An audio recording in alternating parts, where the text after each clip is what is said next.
Hello, I'm Dr. Scott Watier. And I'm Tommy Welling, and you're listening to the Fasting for Life podcast. This podcast is about using fasting as a tool to regain your health, achieve ultimate wellness, and live the life you truly deserve. Each episode is a short conversation on a single topic with immediate actionable steps. We cover everything from fat loss and health and wellness to the science of lifestyle design. We started Fasting for Life because of how fasting has transformed our lives, and we hope to share the tools that we have learned along the way.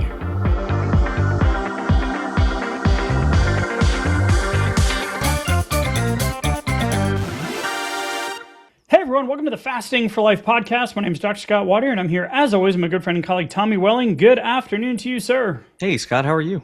Fantastic, my friend. Excited for today's conversation. We are going to get into the cortisol awakening response predicts intrinsic functional connectivity of the medial prefrontal cortex in the afternoon of the same day, and circadian photoreception influences loss aversion. So what the heck does that mean for you, especially if you're a new listener to the Fasting for Life podcast? Well, we're going to frame it out this way, and then we're going to dive into it. It's going to be why your morning determines your night, and how it's connected to circadian biology, willpower, and your fasting compliance, aka your fasting lifestyle. So, if you are new, welcome in.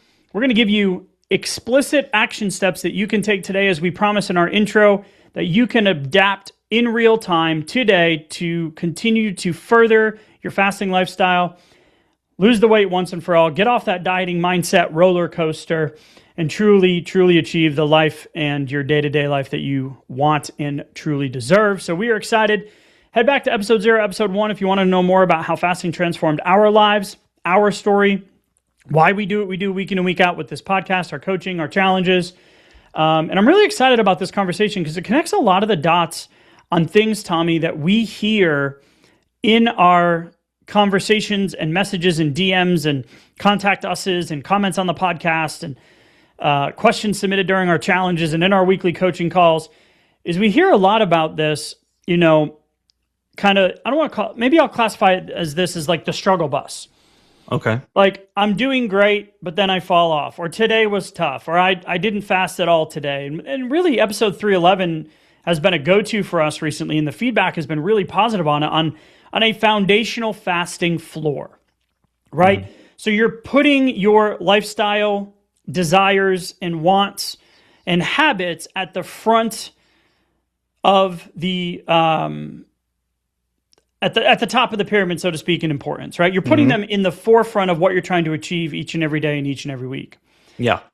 So willpower is not a fixed personality trait. It's partly a time of the day biological state shaped by cortisol, circadian light, sleep, and your brain's prefrontal cortex readiness and ability to handle the things that come at you throughout the day. Mm-hmm. Especially as the day goes on.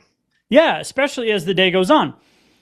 So when we hear this a lot is, hey, I'm struggling with my fasting windows, or I'm struggling with breaking my fast, or there's slippage, there's snackcidents that happen, or I find myself standing in the pantry, right, being like, what the heck just happened? How did I get here? So it's for like the person who starts the new plan every Monday morning, or, let's say you've been off for a few days and now you're like, I really got to dial it back in. Mm-hmm. So it's for the person who starts every Monday and wonders why it falls apart by 9 p.m. Anyone ever set a 42, 24 or 36 or 30-hour fasting timer? Or maybe the Friday got away from you and you're restarting again on Monday and you're like, I'm just going to do a 72-hour fast, and you find yourself eating lunch or dinner or in the pantry a few hours later. That's really what we're trying to unpack here, is what physiologically from a brain chemistry standpoint is happening. And it just so, once we looked into these two articles and the research, the correlation between the two was, well, the night sets up the day and the day sets up the night. So if we can put some clear, actionable things in our morning and our evening, that's going to allow us for our brains to be able to communicate better and allow us to make better decisions when those things come up. Because it's not an if it's going to happen, it's when it's going to happen, right? Yeah, 100%. And a lot of times when these things happen, especially if you fall into a pattern of this where it's like a swing and a miss, and I've been there. So I'm speaking from a place of experience here. When that happens, it can feel like, well, maybe I'm just not disciplined enough, or maybe I'm just not good at these longer fasts, or I'm not good at skipping dinner, or I'm not good at a flame day, like where I actually go through a full day of not eating, where I'm literally consuming those old long-term fat stores. And so instead of thinking about it like that, how we can think about it is what does the research, what does the evidence actually show as far as what's going on neurobiologically, and then what could we do about it? Because the reason why some folks don't struggle as much with these things tends to be because they're setting themselves up for success, and it's not right then at 8 o'clock at night or after that dinner window closed. It happens, like you said, Scott, before. It happens in the morning, and it even happens in the evening before that, so that neurobiologically they're set up for success, for prefrontal cortex strength, even as the day kind of goes on, right? Yeah, so when we're looking at this, and we're going to talk through, and we're going to get a little sciencey, then we're going to talk about the 5 to 7 things that you can do to really, really anchor in this fasting lifestyle. It's not that cortisol is good or light is magic, right? Because we're talking about circadian alignment here and circadian biology. But that's what's going to make fasting easier by improving the brain state that supports your restraint, planning, and your reward or loss aversion evaluation that happens later in the day. Because the reality is, your brain, nothing's wrong with you or your brain. It's just like its time zone is off. Like, has anyone ever traveled across multiple time zones, right? And then you get there and you're like, wait, what time is it, right? Even just me going 1 hour east or 1 hour west, right? And the kids and the wife are at home, or my wife traveled a few weekends ago. I'm always like, wait, what time is it where you are, right? Mm-hmm. So your body kind of gets off. So what we're going to talk about is that morning cortisol response, your brain's prefrontal cortex connectivity, and what light, willpower, and what these simple kind of AM, PM routines or rituals that we want to build. Now, we talk about this a lot when it comes to fasting. You know, one of the biggest questions we get is, what's the best fasting schedule to lose 20 pounds? Most people come to fasting for weight loss, right? Sure. But once you have the schedule, there's an entire list of other things that impact your ability to follow through on that fasting plan. 100%. And it's typically sleep and stress that are the two that derail us most often. And when we talk about stress, we've got that emotional relationship food. I'm an emotional eater. I'm a foodie. Halt the BS. Am I hungry, happy, angry, lonely, tired, bored, stressed? Because we're going to look for that dopamine hit, right? We're going to look for that, the emotional release or comfort that we get when it comes to our relationship with food.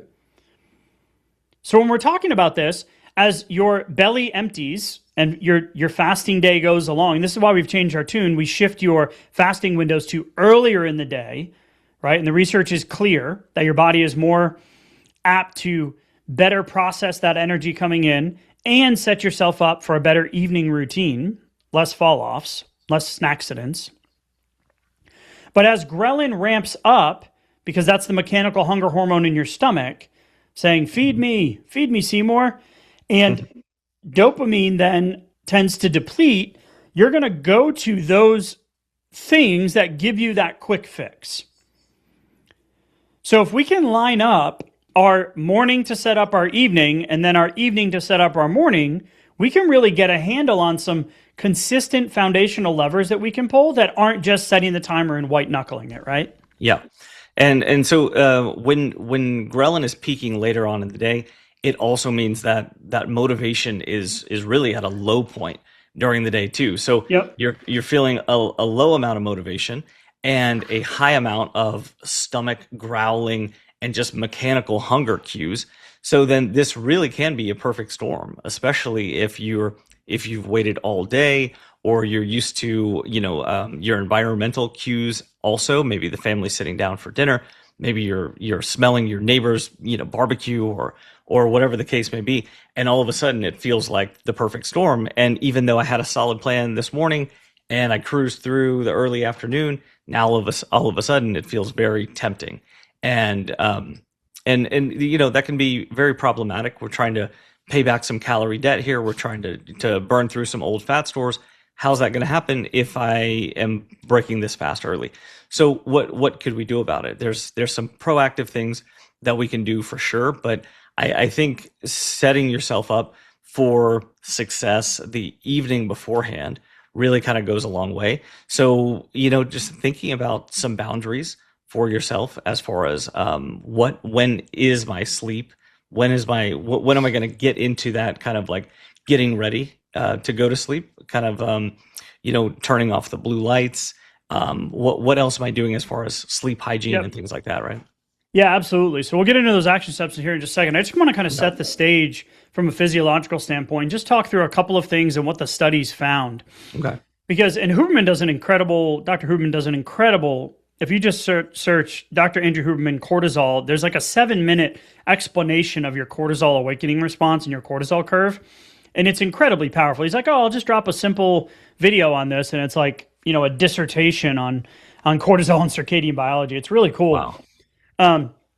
So there's 3 things that these studies looked at. They looked at your cortisol awakening response. This is called your CAR. It's the rapid rise in cortisol that happens in the first 30 to 60 minutes after you wake up. So why it matters? It's your body's built-in start the day surge that mobilizes energy and helps switch your brain from sleep mode to active task ready mode, right? Mm-hmm. That's separate from the full 24-hour circadian rhythm that we have. But it's that first 30 to 60 to 90 minutes, right? Your body's waking you up, giving you energy, turning on your liver to say, hey, we need some blood sugar to get the day going.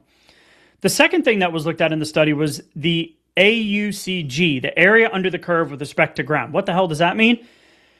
It's a way to quantify the total amount of cortisol released in that first hour, that first CAR that we just mentioned. Mm-hmm. Why it matters? Because when you have more area under that CAR where there's that normal cortisol response, what they found in the Wu et al. Study was it meant a stronger, more robust output. And this was the metric that predicted your stronger medial prefrontal connectivity later in the afternoon. So why does that matter? Willpower, right? So more power, more willpower. Mm-hmm. So the last thing is the MPFC, which is this medial prefrontal cortex. It's the area in your brain that's involved in self-reflection, emotional regulation, evaluating consequences, and controlling your response to stresses. Physical, emotional, chemical stress. All the things that we need to make good decisions later on in the day. Yes. So why it matters? Because Wu et al. Found that people with higher morning area under the curve, the AUCG, had stronger resting connectivity, so your body's baseline of your medial prefrontal cortex, of your brain area that controls those areas we just mentioned, in the later times of that day. So that's suggesting that your control monitoring networks, your red alert, what am I doing? How did I get here? Why am I in the pantry? Those were better wired up to make better decisions. So you've got your car, driving your car in the morning, your cortisol surge. You've got the area under that curve of how big that surge is or how normal that response is. And then you've got the downstream brain area, the prefrontal cortex, that's your control center that's using that energy to help you hit the brakes on those impulses later on the day. Okay.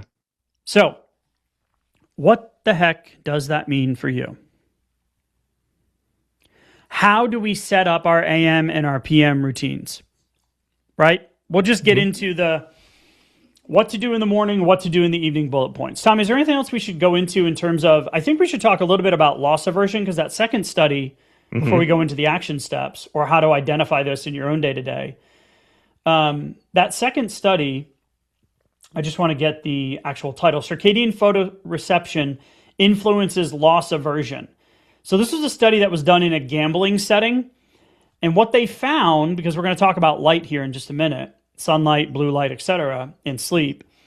What they found is that, and this is why I'm not a gambler, but this is why when you go to Vegas, you don't know what, and you're sitting at a blackjack table, you don't know what time it is. They pump in the bright light, the noise, the oxygen. The light is going to actually have a physiological effect on your loss aversion. So what's the risk reward of making that decision? Yeah, makes It's you going a to riskier it's taker. going to minimize the risk, the short-term risk, and eventually add detriment to the long-term consequence. It doesn't make the long-term consequence, seem as important in the moment, if that makes sense. Yeah, it gives you that more kind of flippant attitude Yep. towards It's just one. yeah, it's just one little decision right now, and your progress throughout the day really is something that you've gained, something that you've earned, something that you've worked towards. And if you're confronted with a pantry or a fridge situation later on in the day, you essentially have the ability right then to give up progress that you made during that day. And so if we're looking at this as a potential gamble, a risk to reward, if you will, then it makes us riskier risk takers when we're not set up with proper circadian rhythms, proper cortisol response, and then also that exposure to blue light. The more exposure that we have as it gets later on in the day, it actually influences our behaviors. So we don't have as much of that prefrontal cortex, that just cognitive ability to think through a decision. It's more likely that we're going to default to more automatic type of behavior, or more of our like quick stress response, a more emotional type of response, rather than being able to think through it and make a rational decision that's aligned with our long-term goals. And let's be honest here, hormones always win, right? And I joke around this about this with my wife as we reflect back on our three children and how different they are and how amazing and difficult and rewarding and disgustingly terrible sometimes parenting can be. Right. But overall, it's amazing. But when you think about like pregnancy, hormones always win. The cravings kick in, right?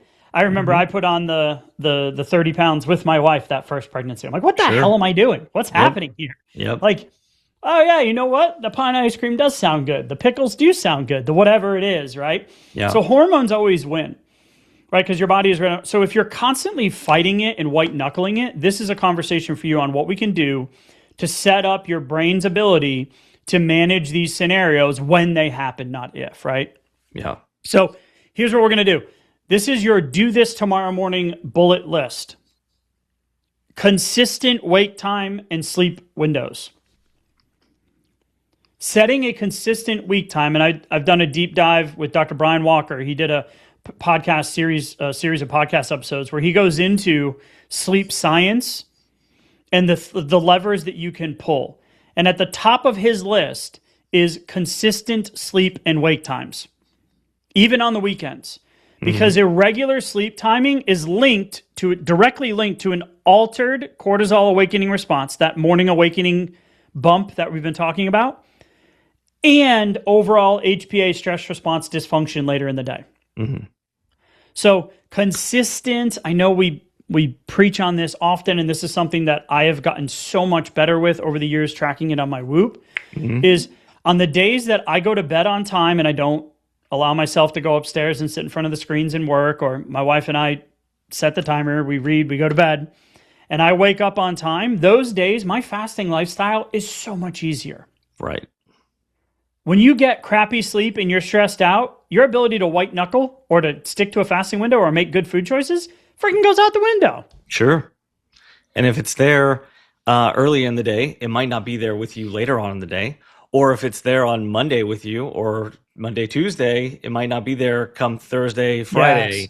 Right? Oh, what later a on in the week. Yeah, for sure. It's like it's additive throughout the week potentially on how much you feel, how much willpower you've had to use, how much white knuckling you felt throughout that day or throughout that week.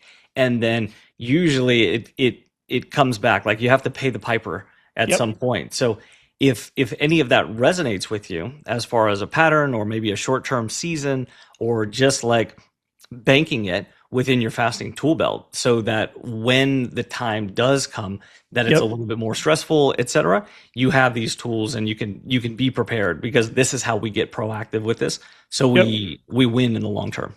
Here's the great news about this is you have another chance tomorrow. But don't kick the can too far down the road, right? But you got a shot at this every single day, right? Which is cool to think about. So the second thing is consistent wake and sleep times. Morning outdoor light. If I had to pick wake versus sleep, I would pick wake over sleep. In terms of picking, don't try to protect both goals at the goalposts at the same time, right? Yeah. Just imagine you're on a soccer field and you're playing goalie for both teams. Doesn't make any sense. Okay. Right? Yep. I would pick the morning wake time consistency over the bedtime, and we'll talk about bedtime and blue light here in just a minute. Here's the biggest lever you can pull, and this is what Huberman says too, is get outside and get morning sunlight within 30 to 60 minutes of waking for 10 to 20 minutes without sunglasses, without lenses. If it's overcast, get a little bit more, do 20 to 30 minutes. Just get outside. And if you can't do that or you live in Alaska, they have these really cool things called 10,000 lumen lux lamps. You can get them on Amazon. They're called Happy Lights. They're like 20 or 30 bucks. And you can literally turn this on in your house. You can do we have some clients in the functional medicine space with the consulting that I do, where this is part of their home care prescription is when you're getting ready in the morning, turn this Lux lamp on, do your makeup, get ready for the day. Mm-hmm. They even make glasses you can wear. I'm not going to go that far, right? But get this morning light because this natural light anchors your SCN nucleus in your brain. It sharpens the cortisol peak earlier in the day, and it helps it fall at night so you're more able to have your brain turned on to make better decisions later in the day, and it also sets up good sleep the next night. Wow. I love it, right? How simple is that? It's free. Go outside, okay? Yeah. Next one is movement, Tommy, earlier in the day. So earlier in the day, in the morning, we don't want to be just banging our HPA stress response with high-intensity boot camp, 30 to 45 minute to 60-minute workouts. You want to do like walking or rucking or a zone 1, zone 2 Peloton ride or some light kettlebell work. Within the first couple of hours of waking, this zone 2, this lower movement, this lower intensity movement in the morning is going to acutely bump that cortisol and mobilize some more energy, which is going to increase your ability to handle those stressors or those accidents or those decisions later in the day. Mm-hmm. Yeah, and it also doubles up that those are lower on the intensity scale. So then what you don't have to worry about is usually a big hunger response also. Right. Which is nice too, because a lot of times if we're not cognizant about our exercise timing, then that can affect our ability to stick to adhere to a nutrition opportunity window at some point later on in the day, or maybe it's tomorrow, versus our fasting window too. It can make it even more tempting.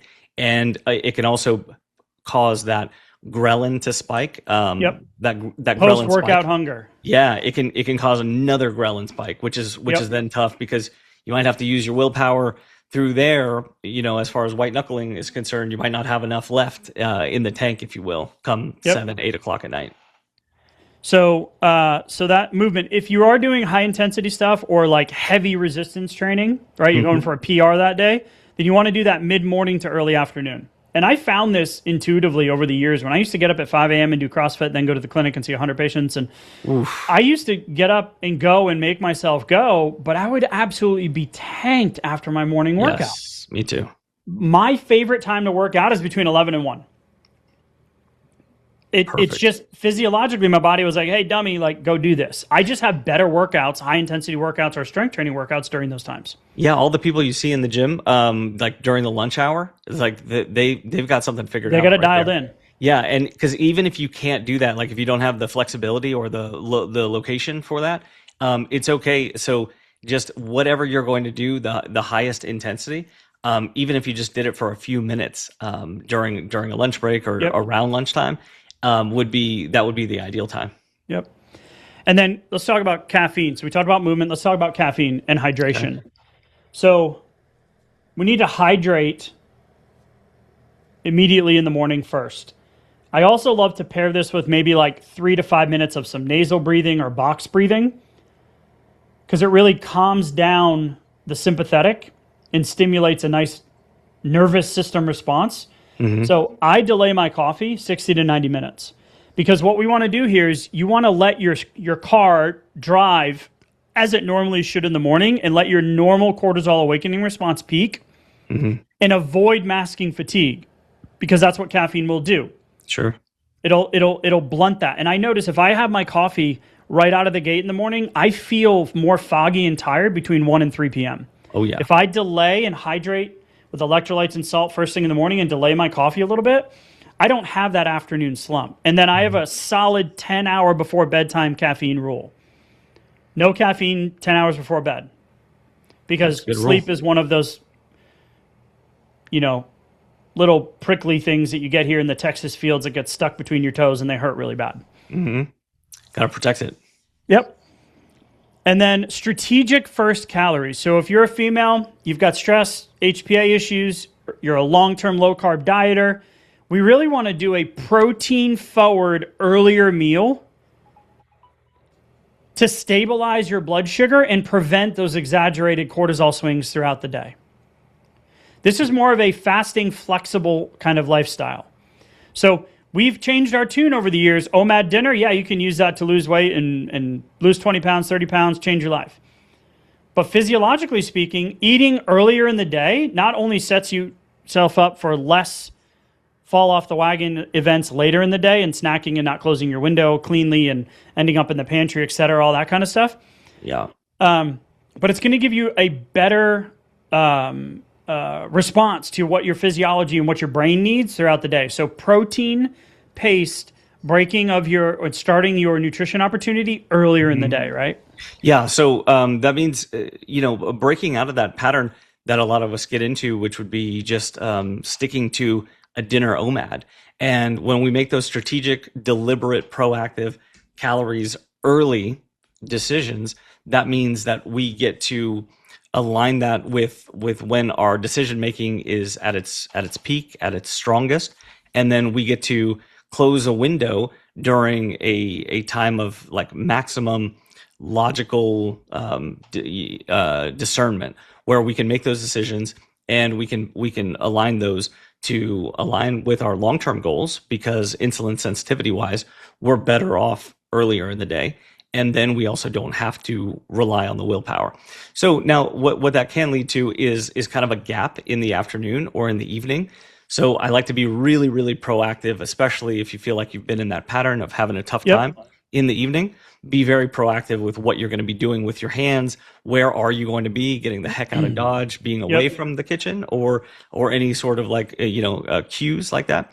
And then the other thing that we can do is be really consistent, because if you're in a fat loss phase and you're using some, like let's say you're using time restricted feeding, well, 16-8, 18-6, even warrior fasting with a 20/4, you can align those windows earlier in the day, which doesn't tend to come intuitively for most of us, because we tend to go into the later on into the evening time. So if that's the case, then move those a bit earlier in the day. And then if you're using longer fast, like maybe alternate day fasting, you can still do the same thing, where everything that we're talking about here is leveraged by consistency on a day-to-day or an every other day basis. So maintaining that schedule is really like your superpower for what we're talking about. So those are all the morning levers, right? So consistent wake time, morning light, morning movement, delay the caffeine, hydrate properly, strategic protein paced breaking or starting your nutrition window earlier in the day. You can add in some, the morning routine, 3 to 5 minutes of some slow box breathing or nasal breathing, and then quality protein paced whole food diet nutrition opportunity choices also are in that category as well when you break your fast. The evening danger zone, we've got 4 things. Light discipline at night. So you'll see I wear these yellow glasses all the time. I've got a pair of red ones at night as well. We have a dim non-LED light in our bathroom. We do red light as a family before bed. My son had some eczema issues, so we all just gather as a family in the media room and do 20 minutes of red light before bed. So light discipline at night. Dim the overheads 2 to 3 hours before bed. Use warmer, lower light sources. Use screen filters. Turn your my screens are always on nighttime mode. My computer screens and my phone screen. Because what happens is, this is the second research paper in what they do in the casinos, is that blue and rich light acutely changes your loss aversion, right? That whole risk reward of the decisions you're making. Yep. Right? and it delays your melatonin. So it's going to shift your cortisol stress response later into the night, which is going to then allow you to have more of those, man, what am I doing here moments? Mm-hmm. Right? Like, why am I eating again? What am I doing? Why am I doing this? Right? So light discipline at night is incredibly powerful. Consistent bedtime as well.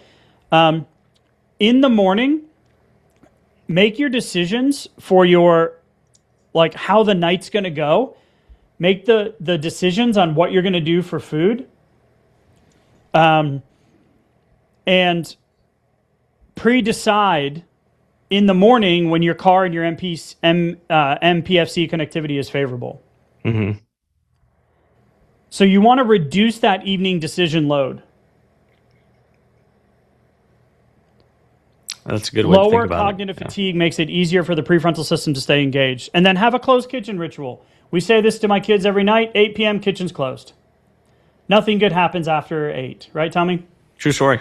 So just having those little boundaries goes a long way. And the way that you're thinking about this is what are my long-term goals? What is it that I want from my fasting lifestyle? And then how can I build in a few little soft boundaries and a few little reminders around, because you could print something out, you could write it and then put it on the pantry door, put it on the fridge, put a little visual reminder, because sometimes that's really helpful in those moments of maximum ghrelin, minimum willpower, and then really like face to face with just that moment of temptation, that if we can just gather up our faculties just for a moment, then that can be long enough for us to go, wait a minute, what am I doing here? This isn't what I wanted to be doing. I'll come back. I'll see you next nutrition opportunity window here.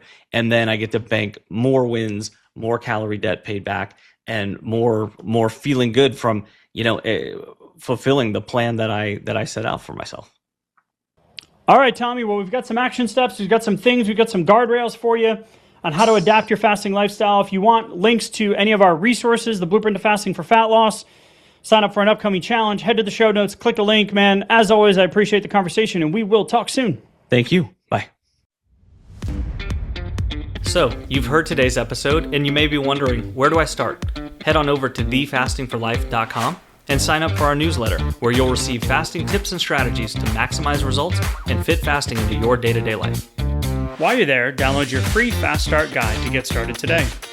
Don't forget to subscribe on iTunes, Spotify, or wherever you get your podcasts. Make sure to leave us a 5-star review, and we'll be back next week with another episode of Fasting for Life.